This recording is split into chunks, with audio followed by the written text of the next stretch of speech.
ਸਤਿ ਸ਼੍ਰੀ ਅਕਾਲ ਦੋਸਤੋ, ਆਪ ਸਭ ਦਾ ਸਵਾਗਤ ਹੈ ਸਾਡੇ ਚੈਨਲ ਪੰਜਾਬੀ ਕਲਾਸ ਦੇ ਵਿੱਚ।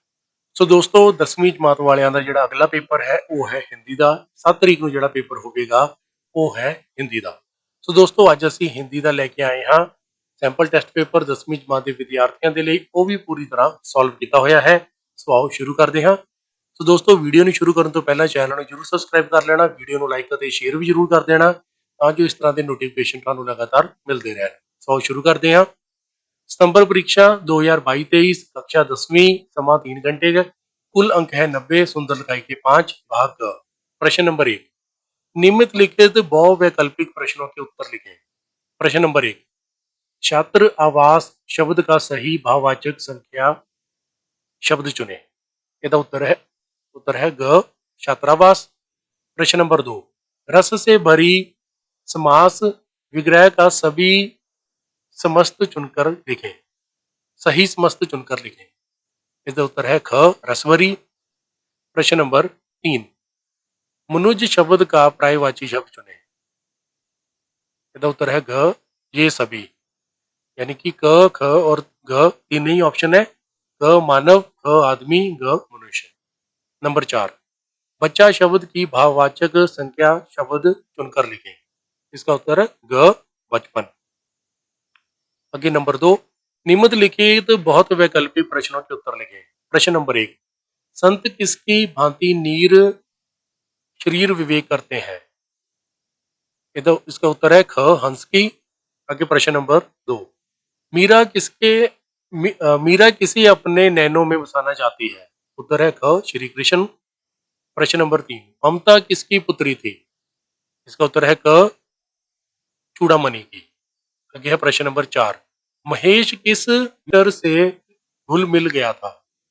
उत्तर है ग, सूजन से। आगे प्रश्न नंबर 3, निम्नलिखित पदांश को पढ़कर बहुवैकल्पिक प्रश्नों के उत्तर लिखें। सो करते हैं।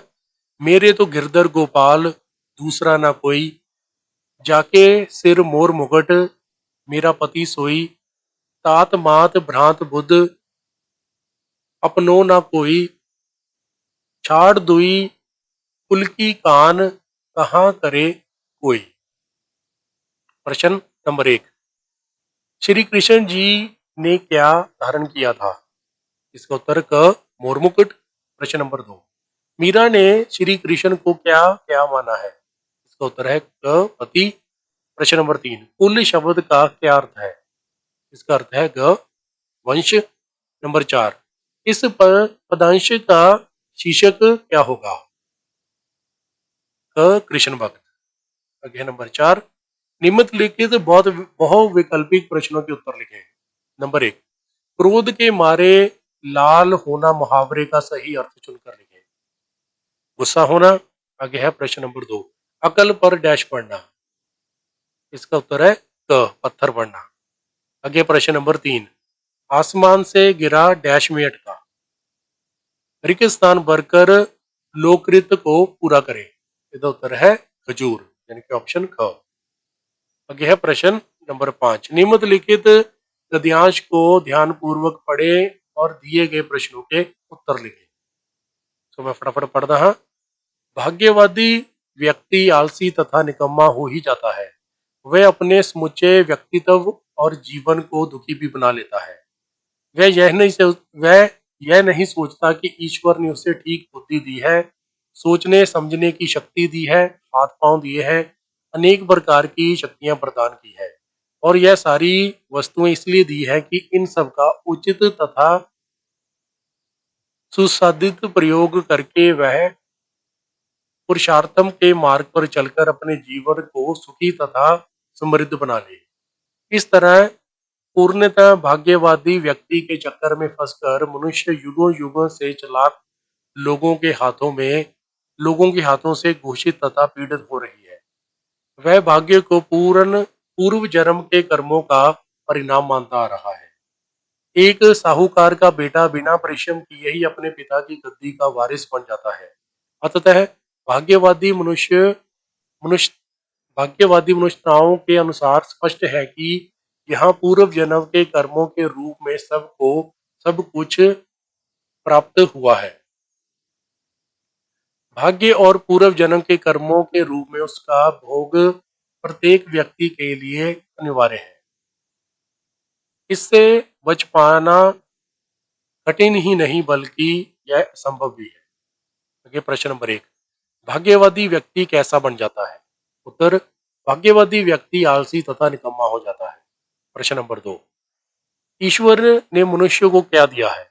उत्तर, ईश्वर ने मनुष्य को बुद्धि दी है, सोचने समझने की शक्ति दी है, हाथ पांव दिए हैं और अनेक प्रकार की शक्तियां प्रदान की है। प्रश्न नंबर 3, व्यक्ति किस मार्ग पर चलकर अपने जीवन को सुखी तथा समृद्ध बना सकता है? उत्तर, पुरुषार्थ के मार्ग पर चलकर। नंबर 4, अनिवार्य शब्द का अर्थ लिखें। अनिवार्य शब्द का अर्थ क्या लिखेंगे बच्चों? थले ऑप्शन तो दसना जरूरी है, वैसे मैंडेटरी है, जिन्होंने इंग्लिश भी कह देंगे हाँ, तो तुम जरूर लिखना ताकि जो बाकी बच्चों को पता लग जाए। नंबर 5, इस गद्यांश का उचित शीर्षक क्या होगा? मेरे हिसाब ਨਾਲ होएगा भाग्यवादी व्यक्ति। बाकी ਤੁਸੀਂ भी लिखना है आंसर कमेंट करके, ठीक है जी। तो आगे बढ़ते हैं। नंबर 6, निम्नलिखित प्रश्नों के उत्तर निर्देश अनुसार लिखें। नंबर 1, धर्म शब्द का विशेषण निर्माण करें। तो बच्चों ये तुसी करने हैं खुद, ये सानू मिलिया नहीं है। नंबर 2, आसमान आसमान समरूपी विभिन्न अर्थक शब्दों को स्पष्ट करते हुए वाक्य बनाए। तो वाक्य बनाना है, कर लेना तुसी। नंबर 3, जिसका आकार ना हो। निराकार, ये मैं लिखा नहीं है, तुसी लिख लेना क्योंकि टाइपिंग हिंदी की आती नहीं है। नंबर 4, शांति शब्द का विलोम शब्द लिखे। अशांति विपरीत विलोम यानी कि विपरीत शब्द। नंबर 5, उत्तर शब्द के अनेक अर्थ शब्द लिखे। उत्तर देखिए हो सकते हैं हाँ, जवाब हो सकता है, तो देख ये भी तुसी देख लेना एक बारी। नंबर 6, बंदर छत पे में बैठा है, वाक्य को शुद्ध कर कर दोबारा लिखे। बताएगा बंदर छत पे बैठा है। सो गया है नंबर 7, निम्नलिखित प्रश्नों के उत्तर एक या दो वाक्यों में लिखें। प्रश्न नंबर 1, कमाल पाशा कौन थे? उत्तर, कमाल पाशा तुर्की के राष्ट्रपति थे। प्रश्न नंबर 2, किस प्रकार के मित्र से भारी रक्षा देती है? उत्तर, विश्वास पात्र मित्र से बड़ी भारी रक्षा रहती है, क्योंकि जिसे ऐसा मित्र मिल जाए उसे समझना चाहिए कि खजाना मिल गया है। नंबर 3, राजेंद्र बाबू के निजी सचिव और सहचर कौन थे? उत्तर, राजेंद्र बाबू के निजी सचिव और सहचर भाई चक्रधर थे। प्रश्न नंबर 4, बेला का मायका किस शहर में था? उत्तर, बेला का मायका लाहौर शहर में था। आगे भाग ख। प्रश्न नंबर 2 निम्नलिखित किन्हीं तीन प्रश्नों के उत्तर 3-4 पंक्तियों में लिखे। सॉल्व करते हैं। नंबर 1, एकांकी के पहले अध्याय में इंदु बिफरी हुई क्यों दिखाई देती है? उत्तर, एकांकी के पहले अध्याय में इंदु बिफरी हुई दिखाई देती है क्योंकि उसके अनुसार नई बहू अपने मायके और अपने सामने किसी को कुछ नहीं समझती। उसे आते ही मिश्रानी को काम से हटा दिया क्योंकि नई बहू के अनुसार मिश्रानी को काम करना नहीं आता। इंदु ने जब उसे समझाया कि वह काम करना सीख जाएगी और हमें नौकरों से काम लेने की आवश्यकता है। आगे है प्रश्न नंबर 2, राजेंद्र बाबू की पोतियों का छात्रावास में रहन सहन कैसा था? उत्तर, राजेंद्र बाबू की पोतियों अन्य सामान्य बालिकाओं के समान छात्रावास में बहुत ही सादगी और संयम से रहती थी। शादी के कपड़े पहनते थी, स्वयं ही उन्हें धोती थी। उनके साबुन तेल आदि का खर्च भी सीमित था। कमरे की सफाई और झाड़ पोछा भी वह स्वयं करती थी। गुरुजनों की सेवा भी करती थी। प्रश्न नंबर 3, लेखक के अनुसार कोई भी कार्य महान कैसे बन जाता है? उत्तर, लेखक के अनुसार महत्व किसी कार्य की विशालता में नहीं है बल्कि उस कार्य को करने की भावना में है। बड़े से बड़े कार्यहीन है यदि उसके पीछे अच्छी भावना नहीं है, और छोटे से छोटा कार्य भी महान बन जाता है यदि उसको करने के पीछे अच्छी भावना हो। प्रश्न नंबर 4, देश की उच्चता और हीनता की कसौटी क्या है? उत्तर, देश की उच्चता और हीनता की कसौटी चुनाव है। जिस देश के नागरिक यह समझते हैं कि चुनाव में किसे अपना मत देना चाहिए और किसे नहीं, वह देश उच्च है। और जहां के नागरिक गलत लोगों के उत्तेजक नारों या व्यक्तियों के गलत प्रभाव में आकर मत देते हैं वह देश नीच है। प्रश्न नंबर 5, लेखक ने युवाओं के लिए संगत और सत्संग की तुलना किससे की है और क्यों? सत्संग से हमारा जीवन सफल होता है। सत्संग हमारी देने वाली ऐसी बाहों के समान होती हैं जो हमें निरंतर उन्नति की ओर उठाती जाती है। कुसंगत के कारण हमारा जीवन नष्ट हो जाता है। कुसंगत पैरों में बांधी हुई चक्री के समान होती है जो हमें निरंतर अवनीत के गड्ढे में गिराती जाती है। आगे प्रश्न नंबर 3, निम्नलिखित किन्हीं 3 प्रश्नों के उत्तर 6-7 पंक्तियों में लिखें। प्रश्न नंबर 1, सच्चे मित्र के कौन कौन से गुण लेखक ने बताए हैं? उत्तर, लेखक के अनुसार सच्चा मित्र पद प्रदर्शक के समान होता है जिस पर हम पूरा विश्वास कर सकते हैं। वह हमारे भाई जैसा होता है जिसे हम अपना प्रतिपात बना सकते हैं। सच्चे मित्र में उत्तम वैद्य सी निपुणता, अच्छे से अच्छी माता सा धैर्य और कोमलता होती है। सच्चा मित्र हमारी बहुत रक्षा करते हैं। सच्चा मित्र हमें संकल्पों में, ये पता नहीं की लिखा है, संकल्पों में करता है, क्या करता है देख लीजिए, तुझे पाठ नहीं हो रहा, दोषों से बचाता है तथा उत्तमापूर्ण जीवन निर्वाह करने में हर प्रकार से सहायता देता है। प्रश्न नंबर 2, लेखक ने देश के नागरिकों को चुनावों में किन बातों की ओर ध्यान देने के लिए कहा है? उत्तर, लेखक ने देश की उच्चता और हीनता की कसौटी चुनाव को कहा है। इसलिए उसके अनुसार देश के प्रत्येक नागरिक को अपने मताधिकार का सही प्रयोग करना चाहिए। किसी भी नागरिक को गलत लोगों के उत्तेजक नारों या व्यक्ति के गलत प्रभाव में आकर मत नहीं देना चाहिए। देश के प्रत्येक नागरिक का यह कर्तव्य है कि जब भी कोई चुनाव हो तो व्यक्ति विशेष को गुण दोषों के विचार पर ठीक मनुष्य को ही अपना मत देना चाहिए, ना कि किसी लालच में आकर। तभी देश को उच्च बन सकता है, तभी कोई देश उच्च बन सकता है। ये प्रश्न नंबर 3, ममता का चरित्र चित्र करें। बच्चों ये सानू मिलिया नहीं है, तुसी देख लेना। नंबर 4, सिस्टर सूजन का चरित्र चित्रण करें। उत्तर, सिस्टर सूजन नर्स कहानी की दूसरी प्रमुख पात्रा है। आधी से ज्यादा कहानी उसी के इर्द गिर्द घूमती है। वह एक नर्स है।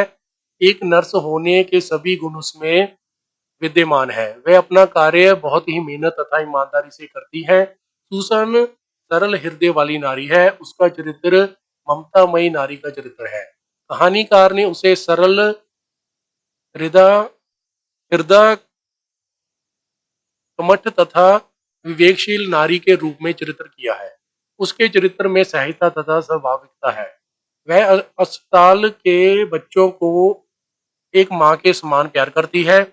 उससे उसमें स्थितियों को समझने और उसके अनुसार स्वयं को ढालने की शक्ति है।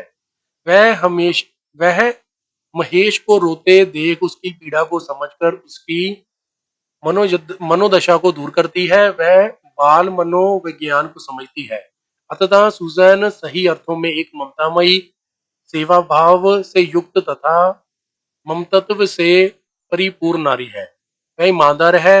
यह यदि ऐसा ना होता तो महेश की मां से उपहार भी ले सकती थी, लेकिन उसने ऐसा नहीं किया। प्रश्न नंबर 5, सूखी डाली एकांगी में हमें क्या शिक्षा मिलती है? उत्तर, सूखी डाली एकांगी उपेंद्र अश्क जी द्वारा रचित एक शिक्षा पद पारिवारिक एकांगी है, जिसमें अश्क जी ने एकांगी के विभिन्न पात्रों के माध्यम से संयुक्त परिवारों की एक झांकी प्रस्तुत करते हुए हमें एक शिक्षा देने का प्रयत्न किया है कि हमें परिवार में अपने बुजुर्गों, माता पिता आदि का आदर करना चाहिए, उनके प्रति श्रद्धा भाव रखना चाहिए, उनके सुझावों को खुशी से मानना चाहिए। कोई भी व्यक्ति उम्र से छोटा या बड़ा नहीं होता, बल्कि बुद्धि या ज्ञान से होता है। छोटा हो या बड़ा, सभी के गुणों का सम्मान करना चाहिए। स्वयं को सुरक्षित या संस्कृत मानकर घमंड से चूर नहीं रहना चाहिए, अन्यथा घमंड में रहने वाला व्यक्ति परिवार के साथ रहते हुए भी सूखी डाली के समान जड़ बनकर रह जाता है। इस इस एकांगी में दादाजी के माध्यम से यह भी शिक्षा दी गई है कि नए और पुराने की टक्कर तथा घर में होने वाले संघर्ष को भी सूझबूझ से दूर किया जा सकता है। इस प्रकार लेखक ने घर में सभी सदस्यों को मिलजुल कर रहने की शिक्षा दी है। प्रश्न नंबर 4, निम्नलिखित पंजाबी गद्यांश का हिंदी में अनुवाद करें। तो बच्चों इन्होंने पंजाबी लिखा है तो हिंदी से ट्रांसलेट कर लेना सौखा ही है। तो ਵਧਦੇ ਹਾਂ ਅੱਗੇ। तो 3 ਲੈਟਰ ਨੇ, ਤਿੰਨਾਂ ਦੇ ਵਿੱਚੋਂ कोई एक करना है। ठीक है, ਸਵਾਲ ਕਰਦੇ हैं।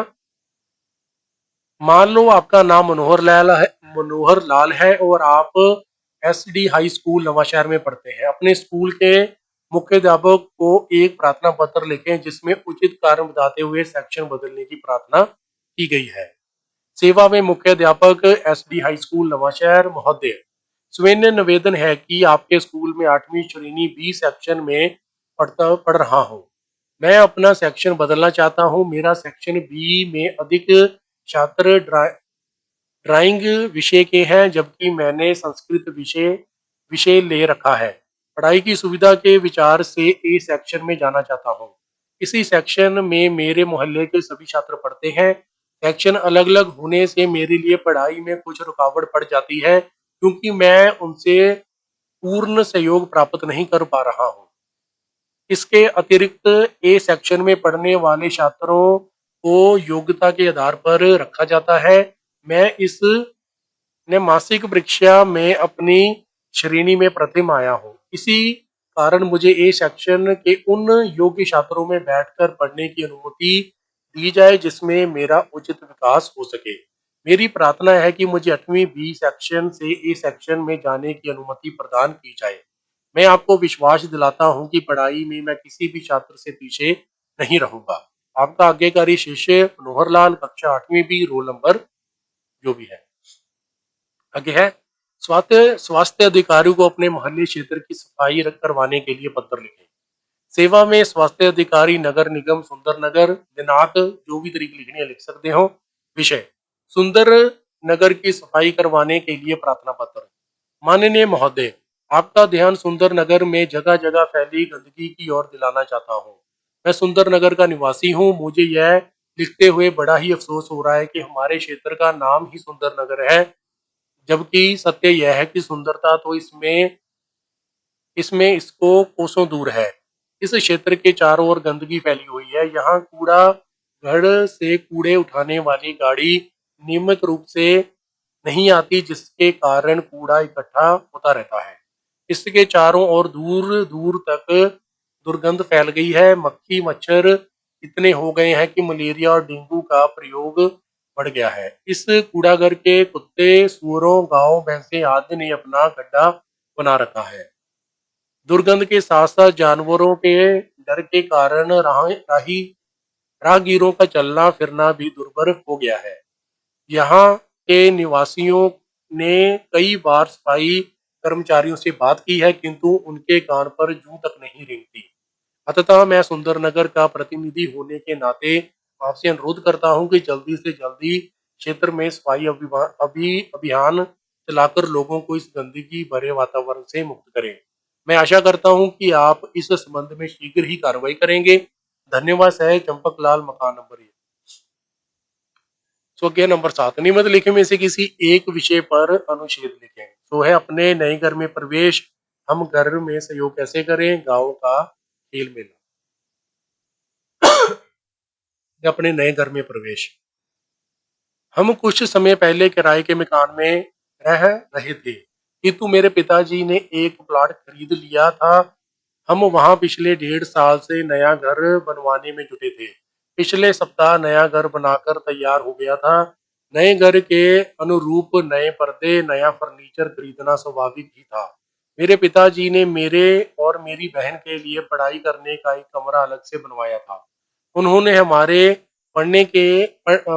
पढ़ने वाले कमरों के लिए स्टडी टेबल, कुर्सियां और 2 छोटी छोटी अलमारियां बनवाई थी। उस घर में प्रवेश करने के लिए घर का प्रत्येक सदस्य उत्सुक था। एक नई स्टडी रूम की बात सोचकर तो मैं रोमांचकारी हो जाता था। रविवार को गृह प्रवेश था। हमें अपने सभी रिश्तेदार मित्रों को गृह प्रवेश के अवसर पर सादर आमंत्रित किया था। इस अवसर पर पूजा का विधान होता है, अतः ठीक 8 बजे पूजा शुरू हो गई। पूजा में सभी शामिल थे। पिताजी ने पूजा के बाद दोपहर के भोजन का बढ़िया प्रबंध किया हुआ था। सभी ने भोजन किया और हम नए घर में प्रवेश पर बहुत बहुत बधाइयां दी। हमने सभी का धन्यवाद किया। सचमुच नए घर में प्रवेश करके सारे परिवार की खुशी का ठिकाना न था। नंबर 8, नियमित लिखी पत्र पत्र को अपनी उत्तर पुस्तिका पर उतार कर भरे। तो बच्चों ये तुसी करना है, या ऑप्शन है अथवा बैंक में संबंधित पत्र पत्रों का के नाम लिखो। तो ਜਿਹੜਾ ਵੀ ਤੁਹਾਨੂੰ ਸੌਖਾ ਲੱਗਦਾ ਹੈ ਤੁਸੀਂ ਕਰ ਲੈਣਾ। ਸੋ ਇਹ ਸੀ 10ਵੀਂ ਜਮਾਤ ਦਾ ਹਿੰਦੀ ਦਾ ਪੇਪਰ। ਮਿਲਦੇ ਹਾਂ ਨਵੀਂ ਵੀਡੀਓ ਵਿੱਚ ਨਵਾਂ ਪੇਪਰ ਲੈ ਕੇ। ਤਦ ਤੱਕ ਲਈ ਧੰਨਵਾਦ।